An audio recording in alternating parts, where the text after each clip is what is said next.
Cold storage की काफ़ी ज़्यादा डिमांड बढ़ चुकी है।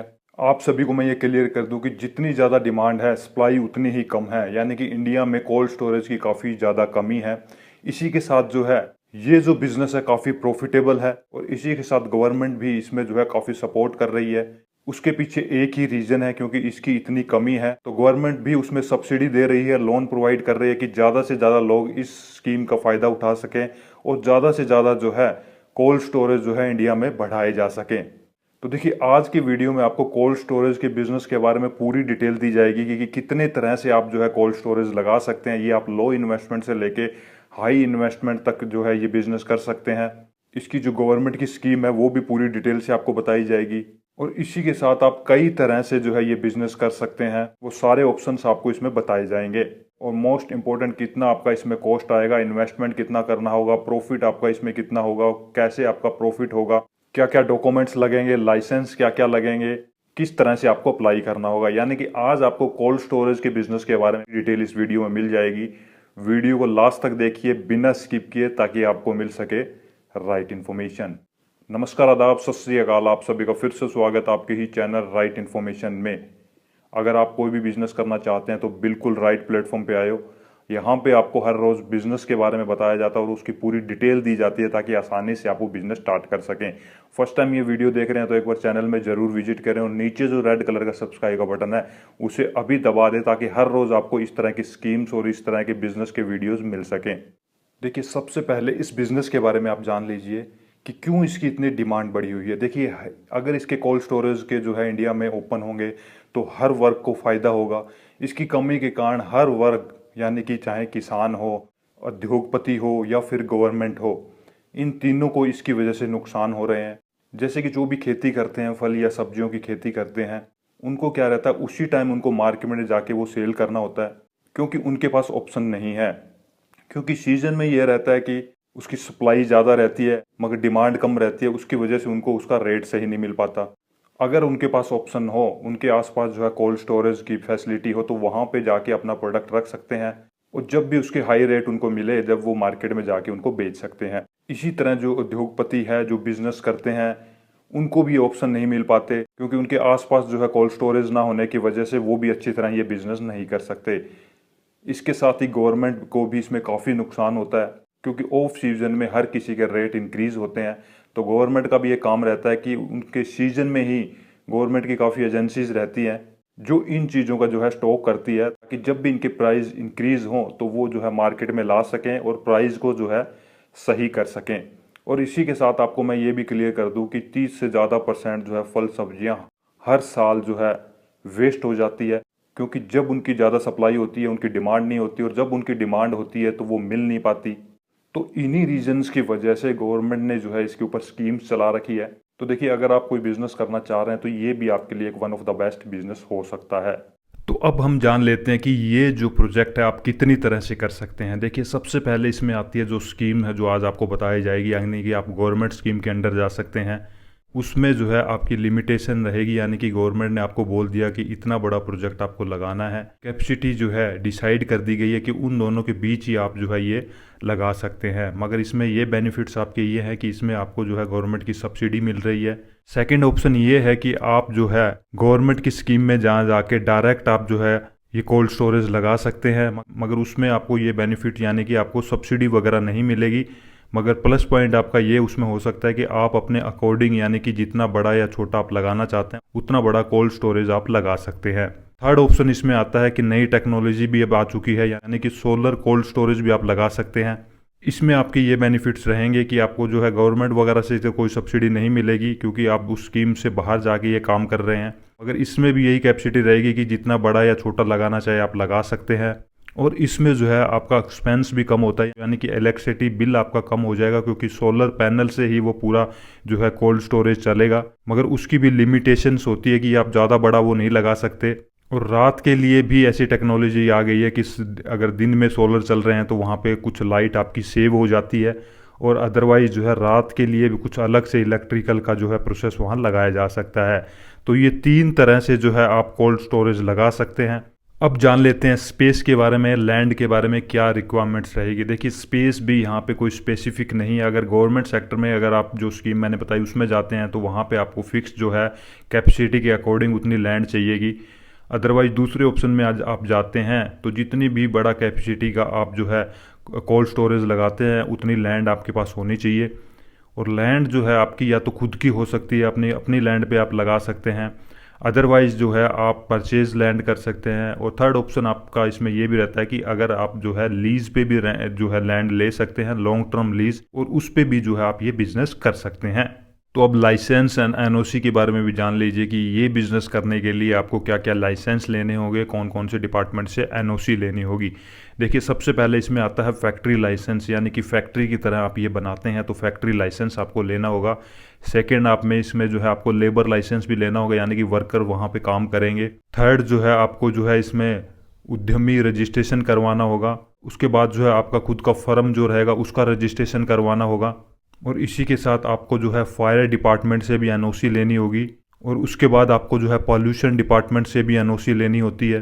इसी के साथ आपको जो है अपना जीएसटी नंबर भी जो है बनवाना होगा। और मोस्ट इम्पॉर्टेंट इसमें रहता है कि आपको जो है जिस डिपार्टमेंट में आप ये अप्लाई करेंगे, यानी कि national horticulture board approval letter लेना होता है, वो आपको बताया जाएगा कि किस तरह से आपको इस डिपार्टमेंट में अप्लाई करना है।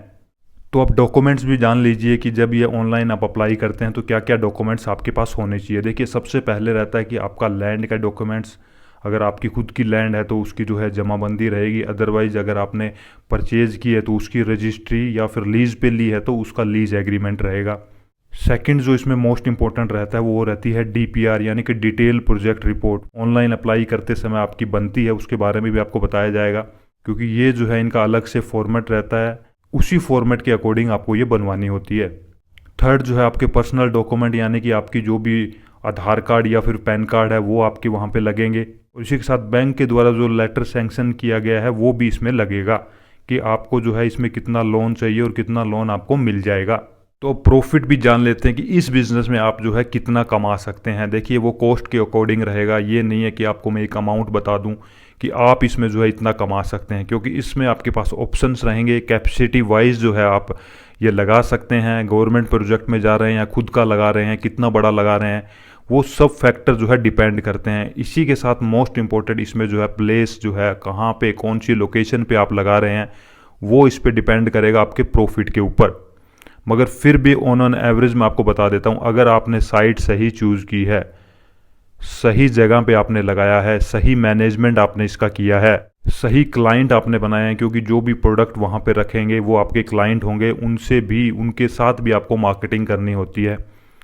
तो देखिए ये सब कुछ अगर आप सही तरह से करते हैं, तो अगर आप गवर्नमेंट प्रोजेक्ट में जो मैं आपको बताऊंगा जिसमें इन्वेस्टमेंट भी आपका ज़्यादा है, उसमें अगर जाते हो तो आप जो है 1 साल का आराम से 40 से 50 लाख रुपए उसमें कमा सकते हैं।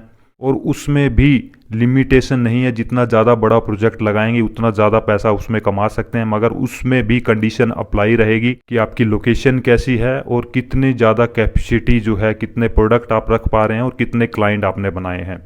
इसी के साथ आपको मैं एक वार्निंग भी इसमें दे दूं कि ये ज़रूरी नहीं है कि कोल्ड स्टोरेज है तो प्रॉफिट वाला बिजनेस है। अगर सही तरह से मैनेज नहीं करते, लोकेशन गलत चूज़ कर लेते हो, तो आपको मैं यहाँ तक बोल देता हूँ कि आपको इसमें लॉस भी हो सकता है। तो ये बिज़नेस करने से पहले एक बार अच्छे से सर्वे ज़रूर करें। अब देखिए ये गवर्नमेंट की जो स्कीम है उसमें आपकी कितनी कॉस्ट आएगी और सब्सिडी उसमें कितनी रहेगी और लोन आपको कितना मिलेगा, वो भी डिस्कस कर लेते हैं। देखिए सबसे पहले मैं आपको बता दूं, ये जो स्कीम है इसमें जो है एक गवर्नमेंट ने एक जो है कैपेसिटी लिमिट की है, यानी कि सबसे छोटा प्लांट जो है, आप सबसे छोटा कोल्ड स्टोरेज जो है 5000 MT का लगा सकते हैं, और सबसे बड़ा जो है 10,000 MT का भी लगा सकते हैं। इससे ऊपर भी आप जा सकते हैं। और अगर आप इससे छोटा लगाना चाहते हैं, यानी कि 1000 MT से ऊपर लगाना चाहते हैं, तो वो कुछ स्टेट यानी कि नॉर्थन स्टेट है वहाँ पे आप लगा सकते हैं, मगर ज़्यादातर जो है आप 5000 MT और 10,000 MT के बीच ही आपको लगाना होगा, तभी आपको इसमें सब्सिडी मिलेगी। तो देखिए इसमें आपकी जो कॉस्ट है वो पर MT डिसाइड होगी। जितना छोटा आप लगाएंगे कॉस्ट उतनी आपकी ज़्यादा होगी, जितना बड़ा लगाएंगे कॉस्ट उतनी आपकी कम होगी। सपोज आप देख पा रहे होंगे 5000 MT अगर आप लगाते हैं तो 8000 आपका पर MT कॉस्ट आएगा, उसके बाद अगर आप उससे बड़ा यानी कि 6500 एमटी का लगाते हैं तो यही कॉस्ट आपकी कम हो जाएगी, यानी कि 7600 पर एमटी हो जाएगी। इसी के साथ आप फिर उससे बड़ा लगाते हैं और सबसे बड़ा यानी कि 10 एमटी तक अगर आप लगाते हैं तो ये कॉस्ट आपकी कम होकर 6800 एमटी हो जाएगी। तो इसका सीधा सा फार्मूला है कि अगर आप जितना छोटा लगाएंगे कॉस्ट आपकी ज़्यादा बढ़ेगी, जितना बड़ा लगाएंगे कॉस्ट उतनी आपकी कम होगी। तो देख सकते हैं 5 एमटी का है अप्रोक्सीमेटली आपका जो है 4 करोड़ तक जाएगा। 10 एमटी का अगर आप लगाते हैं तो आपका जो है 6 करोड़ 80 लाख रुपए तक ये प्रोजेक्ट जाएगा।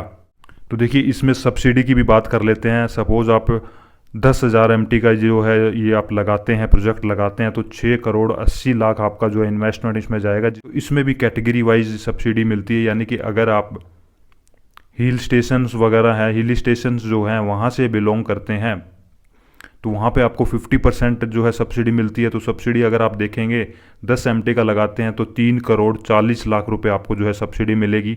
5,000 एमटी का जो है प्रोजेक्ट लगाते हैं तो वहाँ पे आपको 2 करोड़ सब्सिडी मिलती है। और इसी तरह अगर आप जर्नल जो अदर जो स्टेट्स हैं, इनके अलावा जो स्टेट से बिलोंग करते हैं तो वहाँ पे भी आपको जो है 35% सब्सिडी मिलती है। 10,000 एमटी का लगाते हैं तो वहाँ पे आपको जो है 3 करोड़ के आसपास जो है सब्सिडी मिल जाती है।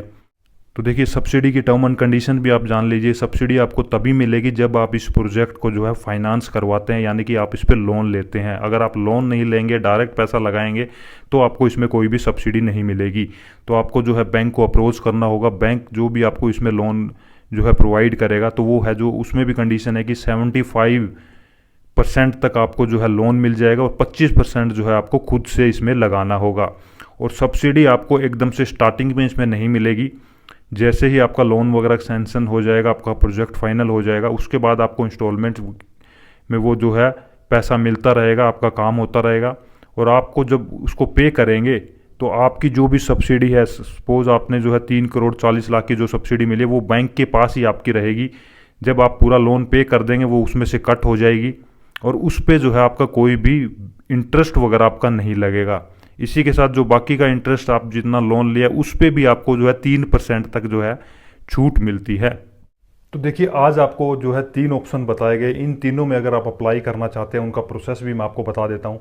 देखिए सबसे पहले अब अगर आप गवर्नमेंट स्कीम के अंदर जाना चाहते हैं तो इसकी जो ऑफिशियल वेबसाइट है नेशनल हॉर्टिकल्चर बोर्ड, उसका जो लिंक है वो भी डिस्क्रिप्शन में डाल दिया ताकि डायरेक्ट वहाँ पे आप जा सकें।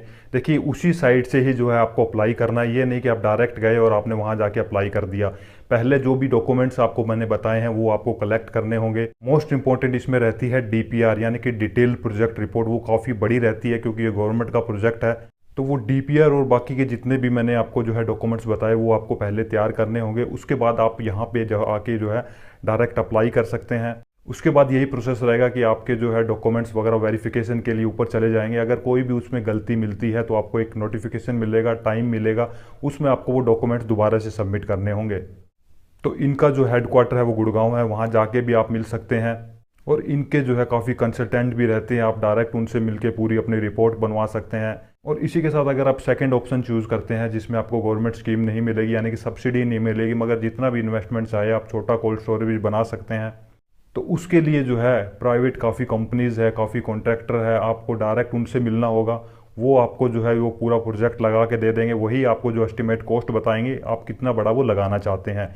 थर्ड ऑप्शन इसमें आता है कि आप जो है सोलर का कोल्ड स्टोरेज लगा सकते हैं। इसके लिए भी काफ़ी संस्थाएं हैं, काफ़ी इंस्टीट्यूट्स है जो इस पर रिसर्च कर रहे हैं और काफ़ी संस्थाओं ने जो ये ऑलरेडी ये सोलर कोल्ड स्टोरेज के जो है लॉन्च कर चुके हैं। काफ़ी जगह ये लग चुके हैं क्योंकि ये आप छोटे से छोटा लगा सकते हैं। तो उसके लिए आपको जो है डायरेक्ट उनसे जो है कांटेक्ट करना होगा, वही आपको इस प्रोजेक्ट के बारे में पूरी डिटेल दे पाएंगे। तो देखिए आप इन तीनों प्रोजेक्ट के बारे में और जानकारी लेना चाहते हैं और जानना चाहते हैं तो आप हमसे भी कांटेक्ट कर सकते हैं, जिसमें आपको जो भी इसकी डीपीआर रहेगा वो आपको प्रोवाइड कर दी जाएगी, उसका जो फॉर्मेट रहेगा और जो भी कंसर्न पर्सन है इन डिपार्टमेंट से उनके नंबर आपको प्रोवाइड कर दिए जाएंगे। और हम भी आपको जितनी हो सकेगी इन प्रोजेक्ट के बारे में जो है जानकारी प्रोवाइड कर देंगे। तो आप अगर हमसे बात करना चाहते हैं इन प्रोजेक्ट के बारे में तो उसका लिंक मैंने डिस्क्रिप्शन में डाल दिया, वहाँ जाके आप अपना स्लॉट बुक कर लीजिए और फिर जो है डायरेक्ट आप हमसे भी बात कर सकते हैं। अगर आज का वीडियो आपको अच्छा लगा हो तो लाइक एंड शेयर ज़रूर कीजिए।